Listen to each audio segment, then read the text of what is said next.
అందరికీ నమస్కారం. ఇవాళ మన స్టూడియోలో ప్రముఖ ఆధ్యాత్మికవేత్త ఆస్ట్రాలజర్ హరి రఘుప్రియ గారు మనతో ఉన్నారు. వారితో మాట్లాడదాం. మేడం నమస్కారం. మేడం నమస్తే మేడం, సెప్టెంబర్ నెలలో వృశ్చిక రాశి వారికి ఎలాంటి ఫలితాలు ఉండబోతున్నాయి కాస్త వివరించండి. తప్పకుండా. ఓం శ్రీ మాత్రే నమః. ఈ నెలలో కుజుడు మిథునంలో సంచరిస్తుండగా వైవాహిక జీవితంలో చిన్న చిన్న భేదాభిప్రాయాలు, నేత్ర వ్యాధులు, గర్భ సంబంధిత వ్యాధులుగా గోచరిస్తున్నది. బుధుడు రవి సింహంలో సంచరిస్తూ ఉండడం వల్ల ఆపదలు, కొంచెం అంటే ఆత్మీయుల నుంచి ఎడబాటుగా గోచరిస్తోంది.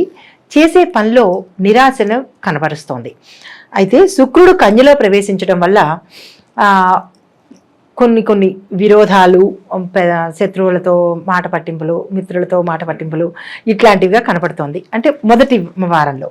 అయితే విదేశాలకు వెళ్ళే వారికి మాత్రం ఇది చాలా మంచి అనుకూలమైన కాలంగా చెప్పబడింది.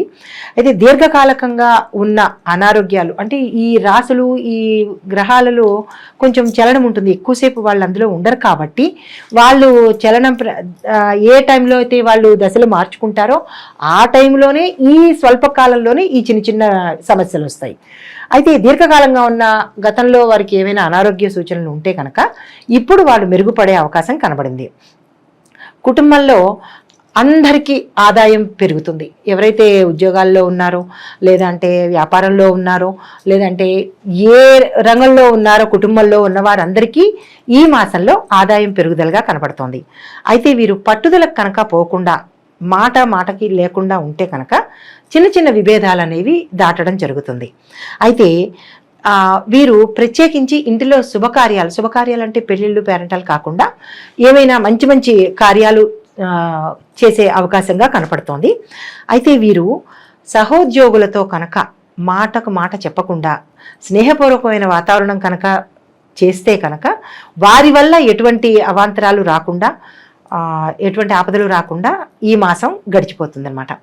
అయితే బంధువులతో కొంచెం ఆర్థిక పరంగా వీరికి విభేదాలు గోచరిస్తోంది.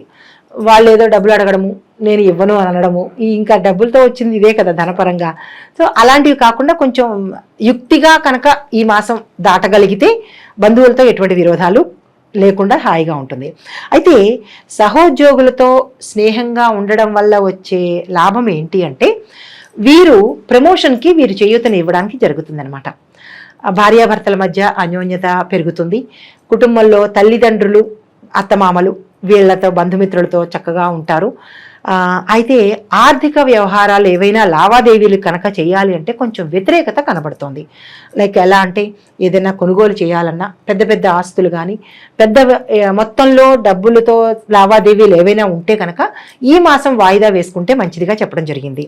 అయితే దూరపు బంధువుతో కనుక ఎవరైనా వివాహానికి రెడీగా ఉంటే దూరపు బంధువుతో వివాహం జరిగే అవకాశం కనబడుతోంది.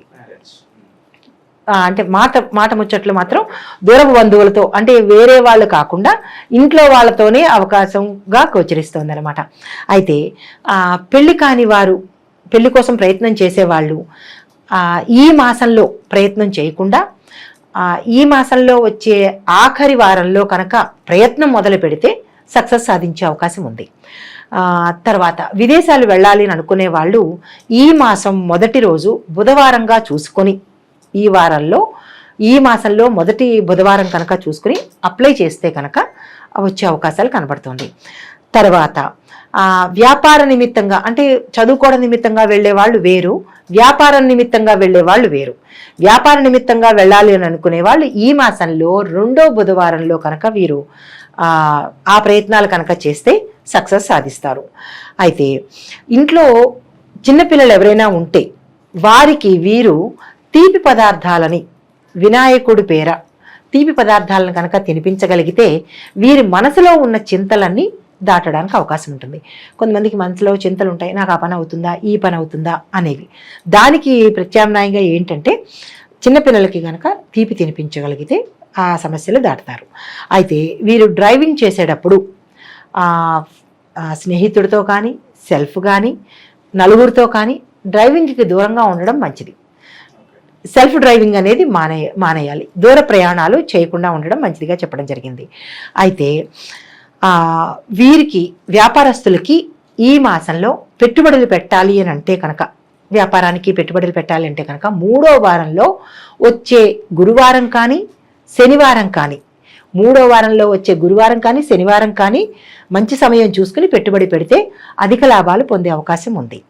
తర్వాత విద్యార్థులకి గణపతికి కనుక పూజ చేసుకున్నట్టయితే, గరికతో పూజ చేసుకున్నట్టయితే వారు ర్యాంకులు సంపాదించే అవకాశం కనబడుతోంది. తదుపరి వీళ్ళు ఏదైనా కాంపిటేటివ్ ఎగ్జామ్స్ కనుక వెళ్ళాలి అని అనుకున్న వాళ్ళు రెండో బుధవారంలో కనుక ప్రయత్నం చేస్తే సక్సెస్ సాధిస్తారు. రాజకీయ పరంగా ఎవరైతే ఉన్నారో వారికి ఈ మాసం అంతా చాలా చక్కగా ఉంది. ఈ సినిమా రంగంలో వాళ్ళ దగ్గరికి వచ్చేటప్పటికి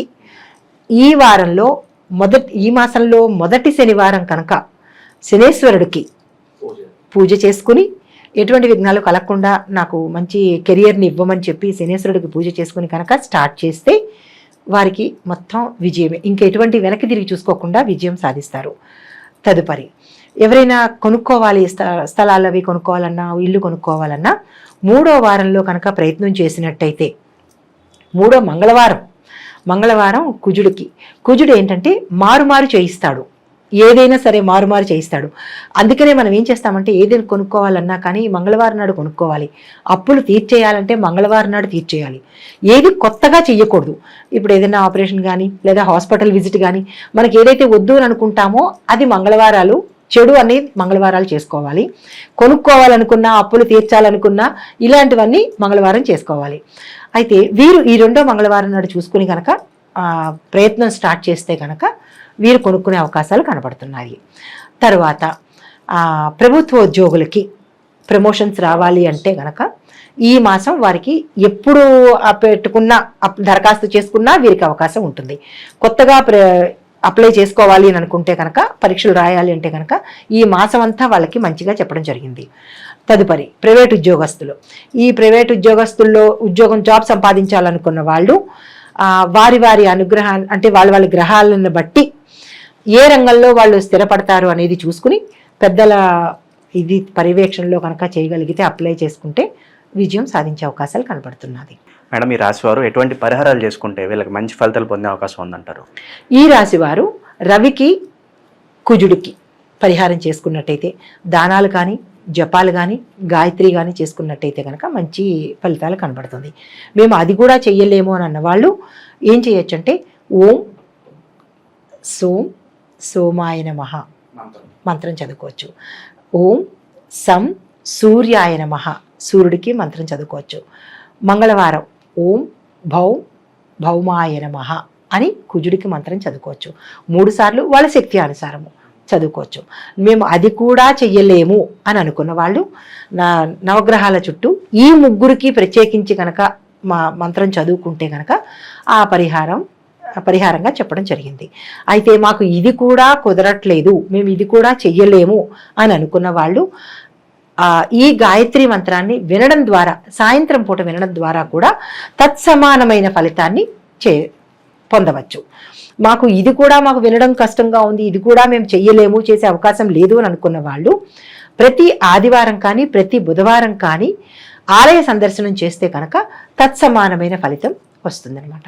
ఇది పరిహారంగా సూచన జరిగింది. సెప్టెంబర్ నెలలో వృశ్చిక రాశి వారికి ఎలాంటి ఫలితాలు ఉంటాయి, అలాగే వీరు చేసుకోవాల్సిన పరిహారాలు తెలియజేసినందుకు ధన్యవాదాలు. నమస్తే.